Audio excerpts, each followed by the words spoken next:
সবাই ভালো আছেন? এই তো ছেলেদের স্কুল থেকে নিয়ে আমি পরবর্তীতে বলেছিলাম যে একটা ভিডিও করেছিলাম। সেটা আসলে ভিডিওটা লং হয়ে যায় দেখে আপনাদের সাথে শেয়ার করি নাই।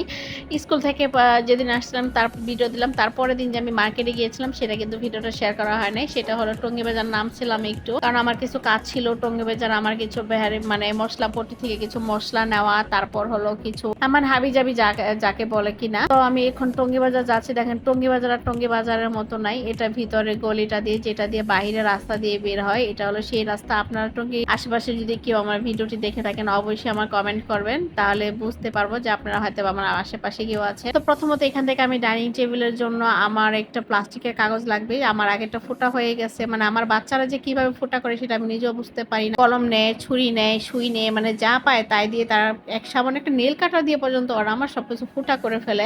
আমার কিচ্ছুই থাকে না, আমি ঘরে কিছুই রাখতে পারি না। তারপর এখান থেকে নিলাম আর সবকিছু মনে হয় আগুনের মতো দাম। সামান্য একটা পাপড়, সেই পাপড়টা এত পরিমাণ দাম, আমি তাকে মানে বললাম যে পাপড় কত, সে 900-800 করে চাচ্ছে। বলছি যে এখান থেকে নেওয়া সম্ভব না, বেশি একটা মানে অত আহামরি সুন্দর না, তারপর দামের তুলনায় তারা দাম ছাড়ছে না। তারপর কি করলাম, আমি রাখছি নিয়ে তারপর একটু গেলাম টঙ্গী মানে সেখান থেকে একটু গাব নিলাম। এই আমার ছেলে বললো একটু ড্রাগন ফল খাবে, তো ড্রাগনও নিলাম। সবকিছু নিয়ে একটু বিহারি মানে মশলাপট্টিতে গেলাম, সেখান থেকে আমি চিয়া সিড নিলাম, কিছু পলি নিলাম। আসলে সে ভিডিওটা করতে পারি নাই আমি, কারণ এত ভিডিও করা যায় না। পলি নিলাম, তারপর এসে দেখি গেটের সামনে দাঁড়া যে লোক ফোন দিছে, ম্যাম আপনি কোথায়? আমি বলছি তো আমি একটু এখানে আছি। তারপর ছেলেকে পাঠালাম, আমার কিছু পার্সেল ছিল, সেই পার্সেলগুলো রিসিভ করলাম। আর এই তো আমি লেন্স করতে কিন্তু মোটামুটি মানে বরাবরই অনেক পছন্দ করি, আমার কিন্তু অনেকগুলো লেন্স হয়ে গেছে। তো এই লেন্সটা দেখে আমার কাছে খুব ভালো লাগছে, তার জন্য লেন্স নিলাম। আর একটা অ্যাপ্লিকেটার বক্স নিলাম, আমার আগের বক্সটা ভেঙে গেছিল। আর আমার ঘরের এখনো তো ঘর গোছানো হয় না, ইনশাআল্লাহ আমার ঘর আস্তে আস্তে গোছানো হয়ে যাচ্ছে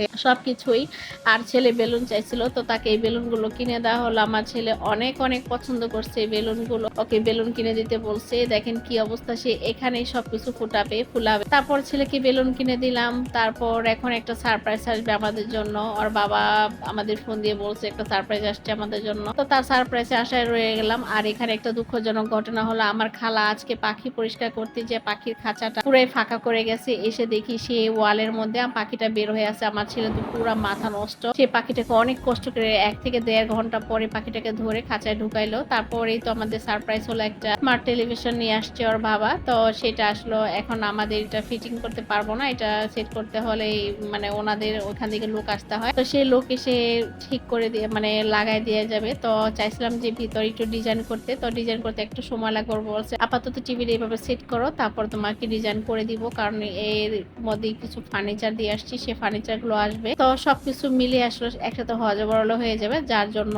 অতটা সম্ভব হচ্ছে না। এখন শুধু টিভিটা সেট করে আস্তে আস্তে সব হয়ে যাবে। তো টিভিটা দেখে আমার ছেলে খুবই এক্সাইটেড। এই টিভিটা সে করে দেখেন আমার আলমারি গুলো আমি কিভাবে রাখছি, কারণ এগুলো আমি কিছু এখনো গোছাই নাই। তো আমাদের দোকানে কিছু কাজ আছে, সেই কাজগুলো শেষ করে ওর বাবা তারপর আমাদের আলমারি গুলো ধরা হবে। তো এই তো আমাদের টিভিও কিন্তু ওপেন হয়ে যাচ্ছে, এখন সে আমাদেরকে দেখিয়ে দিচ্ছে কিভাবে ওপেন করতে হয়, চালু করতে হয়। আর দুঃখের বিষয় কি জানেন, আমার যে আগের টিভি ছিল সেই টিভিটা এখন এই টিভি দেখে সেই টিভিটাকে হঠাৎ করে দেখি কোনো চ্যানেল আসেন জি করতেছে। তো ওই টিভিটাও এখন নিয়ে যেতে হবে, মানে সব দিক দিয়ে কেমন যেন হয়ে গেছে, যে একটা দেখলে আরেকটা রোগে ধরে, এরকম একটা অবস্থা। তো আজকের মতো এখানেই, সবাই ভালো থাকবেন। আসসালামু আলাইকুম, আল্লাহ হাফেজ।